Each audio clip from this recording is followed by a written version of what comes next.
I don't know the exact date because I'd been told for years that it was 1926 that they recognized us as citizens. But from 1897 to about 1926, we were nothing. I was considered neither an Indian nor a white person. I was nothing.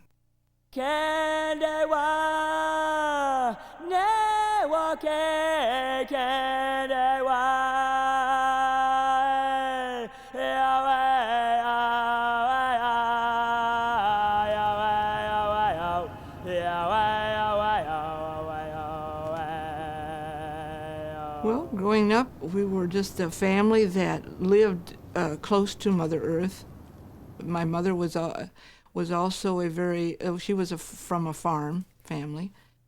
My father was part Miami Indian. His name was Charles Strack. We had 20 acres then. We needed a cow for all these little hands that had to have milk.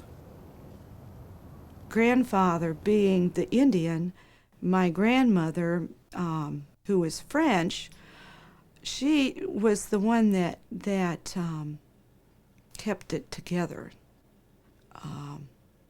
But although Grandpa, of course, was the main, he also kept it together because he was so stoic and a lot of people were afraid of him. They just were very respected him. My father had a beautiful tenor voice. He sang in the church for many years. After dinner, we'd go into the parlor or the living room, and I'd play piano, and Dad would help us. He'd always sing. Butchering was a big thing. Everybody'd come over to help, butcher the hogs. A good feeling, knowing it was self-sufficient and we were a unit. It made me different, but it made me Miami.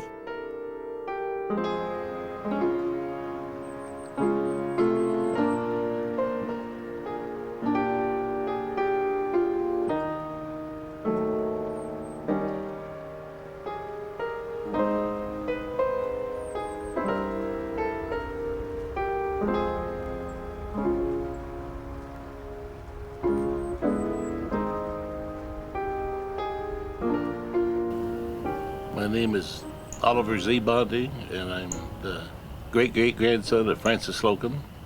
And my Indian name is Pepinzish, which means when you stick a stick in the fire, the sparks and jump. It means I got a hot temper.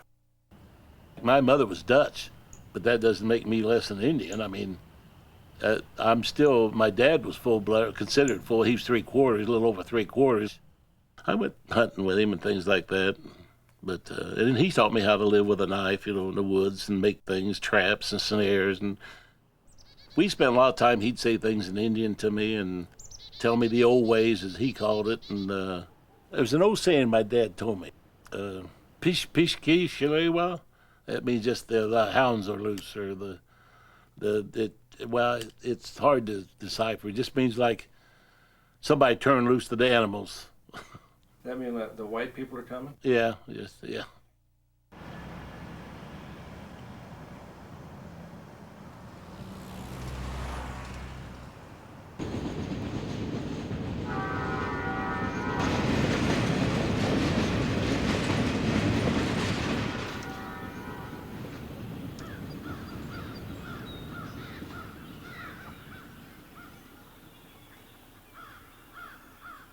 At the city park, we had pageants down there where the stage is. They would open the stage. They would have drums. They would dance, and they would chant. I think the purpose behind it originally was to try to pay for some of the attorneys that they hired, even back then, to regain our federal recognition. Needless to say, we didn't make a lot of money, but it was a lot of fun. It was more of a show and tell because it would show the people planting corn and then going out. You had to use a lot of imagination in some of these plays. And then, of course, the public would never have been satisfied if you didn't scalp somebody. I remember one time that we had one at the airport at Wabash, these real aristocratic women were sitting on the front row, and they had used my Uncle John, who was bald-headed, to be the man to scalp. And somebody thought it would be nice to put some ketchup on there, and one of these women fainted. So that was a little too realistic for them.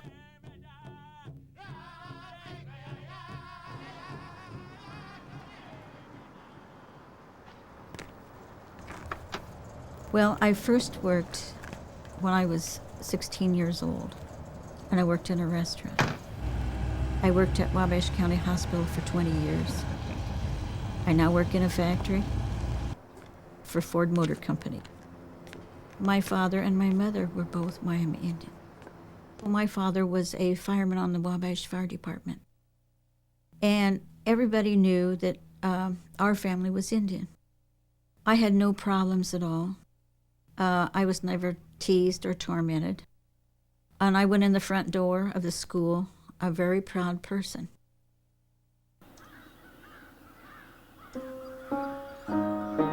She talked about the house. My grandmother talked a lot about the house. We would hear stories of my grandfather courting my grandmother there and picking grapes. As they sat on the porch, there was a grape arbor out front, and Mom talked a lot about going there to play and visit because some of the family lived there afterwards, rented the property for a while, so they would talk about having gatherings there and family get-togethers. She just talked of the good times, you know, and how important it was for our people, those ties between the children and the grandparents and the great-grandparents who were still living, that it was important for them to get together so that they could learn the stories of the grandfathers so that they can, in turn, teach their children. Grandfather Camillus Bundy started the first reunion, Miami Indian reunion, in 1903. Almost every town had an active group of Miamis, and I think what helped with that was our Miami Indian reunion, because at reunion time, all of these groups came together. Men, women, children, aunts, uncles, cousins, everybody came to the reunions. It is beginning to come out of the shadows. The drums can play. Our boys are using our own Indian language to sing, and that's very moving. Very proud of our drum.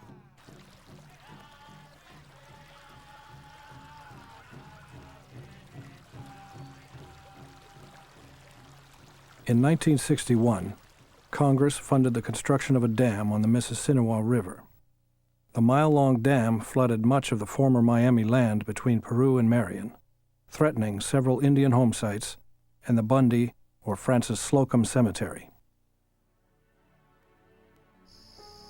Well, the plans were from the Corps of Engineers, and the government felt that it should be moved because of the access to the ramps of the Mississinewa Dam.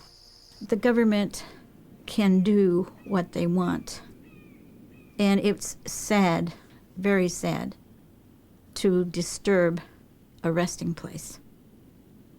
When I was a little boy, I can remember seeing, the old home place and down Peoria right there below the dam.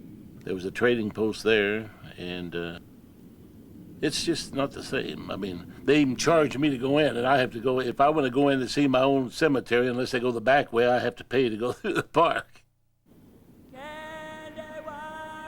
Yes, the feelings I had was kind of, why? Why did they move it from the present site when it would have to rain 40 days and 40 nights for the water to ever get up to the old cemetery? But the government decided, they would move it, and they moved it in 1964. I spent from 7 o'clock in the morning till 5 o'clock at night exhuming the remains. They had these long probing bars that they would go down in the earth, and if they would strike anything, they would stop and dig. And some of them had been nothing there but discoloration of dirt.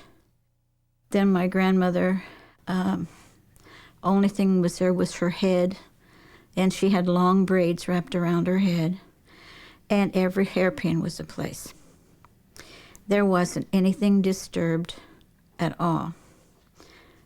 I picked up her head and felt her hair because I wanted to know what it felt like. And it was just soft. It's just like nowadays they spray your hair, but underneath was this soft, real soft material.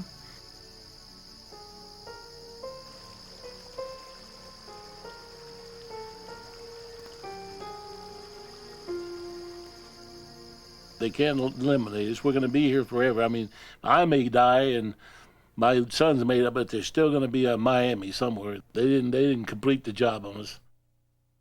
The Miami adapted to the white people just like he adapted to Daisy. When it got bad, he had to change. He changed with the changes. You change, but you don't really change, I guess is what I'd say. You throw them a smoke screen, I guess I'd say. Our ancestors has battled with this ever since 1897, that our status has been taken away. It's not something that we've tried to pursue within the last 10, 15 years. It's been going on for pretty near 100 years now. We are Miami people. Why not recognize us?